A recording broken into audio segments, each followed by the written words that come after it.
मुल्क भर में फायर फाइटर डे मनाया गया। Pakistan fire and rescue workers association के मरकजी चेयरमैन गुलाम मोहम्मद नाज, सदारती तमगा इम्तियाज, जनरल सेक्रेटरी सैयद जुल्फ़िकार शाह ने कहा है कि इंटरनेशनल फायर फाइटर डे दुनिया भर की तरह मुल्क भर में फायर फाइटर की इन कुर्बानियों की याद के तौर पर मनाया जाता है जो अपनी जानों पर खेल कर इंसानी जानो माल को बचाते हैं।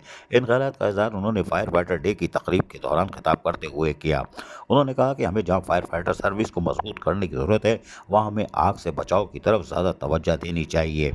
उन्होंने कहा कि पूरे मुल्क की सतह पर रेस्क्यू 1112 सर्विस कामयाबी से रवा दवा है और आग बुझाने रेस्क्यू एम्बुलेंस सर्विस की सहूलत शहरों से देहात तक जा चुकी है और बिल्डिंग कोड्स भी मंजूर हो चुके हैं। अब इन पर अमल दरामद की ज़रूरत है, जो बिल्डिंग कंट्रोल अथॉरिटी की जिम्मेदारी है और इनमें शामिल है, लेकिन वो इसमें गफलत बरतते हैं। हमें ये सूबाई हुकूमतों की जिम्मेदारी है कि वो इस कानून पर अमल करवाएं।